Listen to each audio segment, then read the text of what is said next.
Ahmedabad plane crash, लगभग 300 से ज्यादा लोग मारे जाते हैं, 1000 से भी ज्यादा लोग अपने परिवार के लिए सदमे में चले जाते हैं। लेकिन कुछ लोग खुशियां मना रहे थे क्योंकि इस घटना में उनकी धार्मिक किताब बच जाती है। उनके हिसाब से ये एक ईश्वर का चमत्कार था, मतलब एक ऐसा चमत्कार जो जहाज में बैठे मासूम बच्चों को ना बचा सका। और सच में कोई एक ऐसा चमत्कार एग्जिस्ट करता है तो तीर्थ यात्रा कर रहे लोगों को बस एक्सीडेंट में क्यों नहीं बचाता? वो तो ईश्वर से मिलने जा रहे थे, तो क्या ईश्वर को अपने भक्तों से प्यार नहीं? मरेगा नहीं, मोक्ष पाएगा। और इन सब चीजों से एक सवाल उठता है, क्या धर्म एक ऐसा अंधविश्वास है जिसे हजारों साल पहले बुना गया था लोगों को फंसाने के लिए? और क्यों आज के टाइम पे अगर कोई इंसान धर्म के किसी गलत चीजों को एक्सपोज करने की कोशिश करे तो उसकी जान पे भी बात आ जाती है? भगवान होते हैं या नहीं होते हैं? भगवान नहीं होते हैं, नहीं होते दोस्तों को गले लगाने की कोशिश करोगे तो भगवान फिर दूसरी तरह से हटाएंगे। ये ध्यान रखना, उनका जब फिर प्रोसेस शुरू होता है तो फिर बहुत। Your religions are nothing but opium. Drugs are prohibited, and the greatest drug is your religions.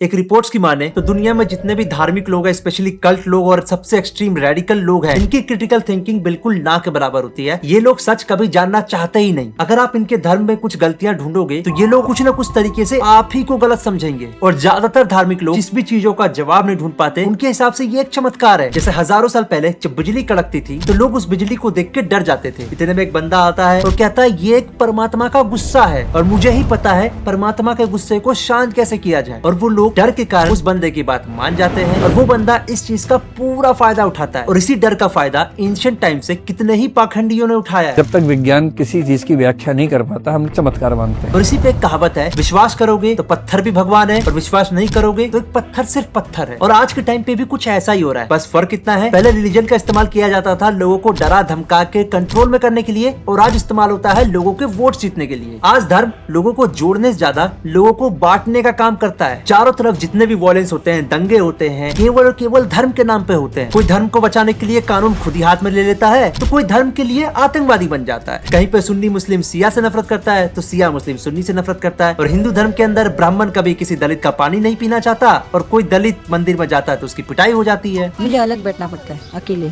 मैं उनके साथ बैठूं तो वो वहाँ से उठ जाते हैं, मैं अकेला रह जाता हूं। और तुम्हें पता है ये जातिवाद कभी खत्म क्यों नहीं हो पाता? क्योंकि धर्म के ठेकेदार और पॉलिटिशियन इसे कभी खत्म होने देना चाहते ही नहीं। अंतर जातीय शादी सही है या गलत है? क्या कभी गधे से हाथी पैदा हो सकता है? तो इन सब चीजों से मेरे अंदर एक ही ख्याल आता है कि ये धर्म केवल और केवल इंसानों ने बनाया है। अगर भगवान ने बनाया होता तो सबको एक ही धर्म का बनाया होता। चलो मान के चलो पूरे के पूरे दुनिया को अल्लाह ने बनाया है, तो तुम दूसरे धर्म के लोगों से नफरत क्यों करते हो? अगर पूरे दुनिया के लोगों को भगवान ने बनाया है तो यहाँ पे मुस्लिम धर्म क्यों है? हर किसी के लिए धर्म अलग अलग है, हर किसी के लिए उनका भगवान अलग अलग है। हिंदू के हिसाब से उसका धर्म सबसे ऊपर, मुस्लिम के हिसाब से उसका धर्म सबसे ऊपर। सच्चाई यही है, धर्म सबको प्यारा है पर निभाना कोई भी नहीं चाहता। रिलीजियसनेस बढ़ रही है और ब्लाइंड वाली रिचुअल्स वाली बढ़ रही है। और ये धर्म का अंधविश्वास इतना सक्सेसफुल इसलिए है क्योंकि इसकी जड़ बचपन से ही आपके अंदर डाल दी जाती है। उसके पास चॉइस नहीं है, बच्चा है, आप उसमें रिलीजन डाल देते हो, फिर उसकी हड्डियों में चला जाता है। बचपन से ही आपको तरह तरह की अंधविश्वासी चीजें सिखाई जाती है। आप अगर नाखून काटते थे किसी दिन तो आपको नाखून काटने से रोक लिया जाता था। अगर कोई अब्दुल रात को सीटी बजाए तो उसको सीटी बजाने से रोक लिया जाता था, क्योंकि उनकी मान्यताओं के हिसाब से अगर आप रात में सीटी बजाते हो तो जिन्न आ जाएगा। और वही क्रिश्चियन लोग फ्राइडे और 13 तारीख से नफरत सही करते हैं। ये इनको अशुभ मानते हैं, इतना अशुभ कि किसी भी अपार्टमेंट के अंदर आपको 13वां फ्लोर देखने को मिलेगा ही नहीं, चाहे आप दुनिया के किसी भी कोने में चले जाओ। फ्लाइट्स में 13 नंबर की सीट गायब है, मतलब 10, 11, 12, 14, 15, यहाँ तक कि कई होटल्स में 13 नंबर का फ्लोर है ही नहीं। और इसी पे जावेद अख्तर का एक बहुत ही प्यारा सा स्टेटमेंट है, धर्म की ज्यादातर चीजें मनगढ़ंत है, लेकिन इस सच्चाई को अगर आप प्रूफ करने चले तो लोग आप ही के दुश्मन बन जाएंगे, यहाँ तक कि आपके जान के दुश्मन बन जाएंगे। तो अगर तुम्हारी मर्जी के बिना पत्ता नहीं हिलता तो फिर ये जो दुनिया में इतना अन्याय है, दुनिया में इतनी भूख है, इतनी बीमारी है, इतनी मजबूरी है, लेकिन ये होने दो। न जाने कितने ही बार वीडियो आती है कि लोग बच्चों के साथ तरह तरह के एक्सट्रीम हरकतें कर रहे हैं सिर्फ इस धर्म के कारण। और ये जो धर्म का अंधविश्वास है सिर्फ गरीब लोगों तक सीमित नहीं है, अमीर लोग भी इसके शिकार हो चुके हैं। इतने कि ज्यादातर अमीर लोग अपने आप को बैड लक से बचाने के लिए तरह तरह के अंगूठियां पहनेंगे। और बची कुची कसर ये न्यूज चैनल वाले कर देते हैं, जो अपने चैनल पे ऐसे पाखंडी बाबाओं को लेके आते हैं जो या तो पर्ची काट रहा होता है या फिर इसके तरह नारियल हवा में उड़ा रहा होता है। और इस वीडियो के अंदर साफ साफ दिख रहा है इस नारियल के अंदर रस्सी दिख रही है, फिर भी ये घोड़े एंकर, घोड़े न्यूज चैनल्स इसको बढ़ावा दे रहे हैं। क्यों बढ़ावा दे रहे हैं? क्योंकि ये सब मिलके अपना फायदा करा रहे हैं और धार्मिक लोगों की क्रिटिकल थिंकिंग ना होने का फायदा उठा रहे हैं। और फिर आते हैं गॉडमैन और गुरु जो पैसों और लालच के लिए न जाने कितने ही लोगों का फायदा उठाते हैं। एग्जाम्पल के लिए आसाराम बापू ही ले लो। एक टाइम के लिए ये बाबा इतना फेमस था, इससे मिलने के लिए बड़े बड़े मंत्री, बड़े बड़े पॉलिटिशियन, न जाने कितने ही बड़े बड़े लोग आते थे। जीवन में जब कोई नहीं जानता था, उस समय से बापू के आशीर्वाद मुझे मिलते रहे हैं। मैं यहाँ परम पूजनीय बापू जी का अभिनंदन करने के लिए आया हूँ। फिर जब इस बाबा की पोल खुली तो पता चला ये बाबा तो रेपिस्ट है, साथ में इसका बेटा भी। फिर इसके बाद इस बाबा को सजा मिल गई और जैसे ही इस बाबा को सजा मिलने वाली थी, न जाने कितने ही भक्तों ने तोड़फोड़ मचा दी। और उसके बाद जब इस बाबा का क्राइम प्रूव हो गया, इसके बावजूद इस बाबा को बेल मिल गई 6 महीने के लिए। अब सोच के देखो, एक रेपिस्ट को बेल मिल रही है, इससे क्या पता चलता है कि ये पूरा का पूरा सिस्टम आपस में मिलजुल के काम कर रहा है और आम लोगों को बेवकूफ बना रहा है। और इतना ही नहीं, दिमाग से अंधा बाबा बोलता है कि आसाराम बापू को अब माफ कर देना चाहिए। आसाराम जी को अतिशय प्रचार से बचना चाहिए, अब उनको छोड़ देना चाहिए, बहुत हो चुका। इसके अलावा जितने भी पाखंडी बाबा हो गए, वो किसी न किसी तरीके से आसाराम के बारे में डायरेक्टली बोलने से बचते हैं। उनको भी मिले नहीं है, पर वीडियो पर ही देखा है। क्या कहेंगे उनके बारे में? भगवान की सब अपनी जगह सब ठीक है। आपको पता है कितने गंभीर आरोप है उनके ऊपर? बिल्कुल आरोप है, तो कुछ कहना नहीं चाहेंगे? क्या कहेंगे, सब अपनी जगह, सब लोग अपनी जगह ठीक हो। इसके बाद गुरमीत रहीम तो अच्छे से याद होगा तुम लोगों को, वही लव चार्जर वाला। इस बाबा के ऊपर रेप और मर्डर चार्जेस लगे, इसके बाद भी ये हर बार कैसे न कैसे करके बेल पे बाहर हो जाता है। मतलब एक मर्डरर को, एक रेपिस्ट को आप बेल दे रहे हो, क्यों? क्योंकि आपको चाहिए वोट्स। और इतना सब कुछ होने के बाद भी घोड़े लोगों को इतनी सी भी अकल नहीं कि वो जिसको फॉलो कर रहे हैं, क्या वो सच में फॉलो करने लायक है, क्या वो सच में एक अच्छा गुरु है। कुरान का गलत इस्तेमाल करके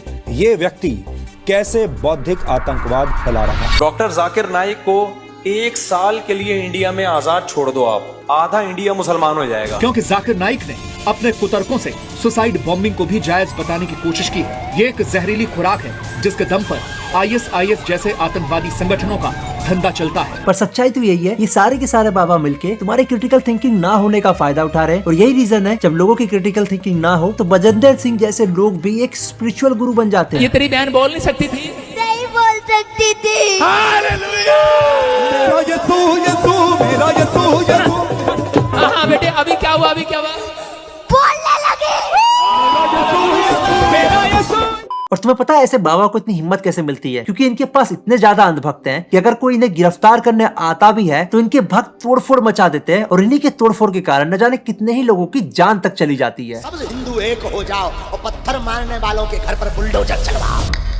और ये सब कुछ जो करते हैं, कथा सुनाते हैं, ये सब कुछ फ्री में नहीं करते। इन लोगों की बहुत ही हाई डिमांड फीस होती है। उसका ओवरऑल बजट जाता है 2.5-3 तक जाता है। आपको मोह माया से बचाने के चक्कर में ये लोग खुद ही मोह माया के अंदर चले जाते हैं। एक वो तो कोई औरत है ना जो कह रही थी मोह माया से बचो, खुद ही लाखों लाखों का बैग लेके घूमती है। प्लास्टिक इत्यादि ऐसे ही रास्ते में फेंकते हैं, उन्हें जानवर पशु इत्यादि खाते हैं और उन्हें बहुत पीड़ा होती है, बहुत तकलीफ होती है और कितनों की उस कारण मृत्यु हो जाती है। इनके भक्त तो गरीब रह जाते हैं, लेकिन ये बड़े अय्याशी काटते हैं। क्यों काटते हैं? क्योंकि तुम लोगों घोड़े, तुम्हें समझ में आती नहीं है बात। लेकिन जब इन बाबाओं को कोई पढ़ा लिखा इंसान चैलेंज करता है ओपन डिबेट में आने का, तो ये बाबा कैसे न कैसे करके इनको टालने की कोशिश करते हैं। और वहीं दूसरी तरफ ये पानी से इलाज करने वाला बाबा देख लो, ये प्लास्टिक की बोतल से पानी पिला रहा है और दावा कर रहा है ये इलाज कर रहा है। पर वही है ना, क्रिटिकल थिंकिंग तो जीरो है। किसी को ये भी समझ में नहीं आ रहा होगा प्लास्टिक की बोतल से पानी पीना आपके लिए उल्टा नुकसान होता है। और वही दूसरी तरफ ये बंदा चरण धोकर पानी पी रहा है और बाबा मस्त आईफोन में रीलें देख रहे हैं। और तुम्हें पता है किसी पाखंडी बाबा का सबसे बड़ा डर क्या होता है? ओशो, भगत सिंह या फिर साइंस में मानने वाले लोग। तुम अंधों की दुनिया में पहुंच जाओ तो अपनी आंखों की घोषणा मत करना, अन्यथा वो तुम्हारी आंखें निकाल लेंगे। और ये अंधविश्वास आपकी क्रिटिकल थिंकिंग तो खराब करता ही करता है, आपकी हेल्थ तक को डैमेज कर देता है। न जाने कितने ही पाखंडी बाबा चप्पल से इलाज करने लग जाते हैं, या फिर कभी कहते हैं गोबर से ये कर लो तुम्हारा कैंसर दूर हो जाएगा, गौमूत्र पी लो तुम्हारा ये दूर हो जाएगा। और इन्हीं पाखंडी बाबाओं के चक्कर में काफी सारे गरीब लोग अपने बच्चे का इलाज तक नहीं करवाते, वो ऐसे ही पाखंडी बाबाओं के चक्कर काटते रहते हैं और अपने पैसे भी तक बर्बाद कर देते हैं। मुंह खोलो, लगाओ माइक, पूछो कहाँ है खुजली, खत्म, माइक पे बोलो। एक एग्जांपल तो मैंने अपनी आंखों के सामने देखा है, जब एक बच्चे को मामूली सी आंख की बीमारी थी और उसके पेरेंट्स उसका इलाज किसी डॉक्टर के पास करवाने से ज्यादा झाड़ फूक में करवा रहे थे। नतीजा, इलाज देरी होने के कारण उसकी एक आंख चली गई। क्योंकि ये बाबा एक तरफ तो तुम्हें गोबर मूत्र का इस्तेमाल करके ठीक होने का पवित्र रास्ता तो बताएंगे, पर दूसरी तरफ जब ये खुद बीमार पड़ जाएंगे तो मॉडर्न टेक्नोलॉजी का इस्तेमाल करेंगे। माँ बीमार है, 3 साल से दर्द कैंसर नामक रोग बना, 50 ग्राम देसी गाय के गोमूत्र में 2 खड़ी हल्दी की गांठ पीस करके मिला करके रोगी को पिलाएं, लाभ 100% होगा।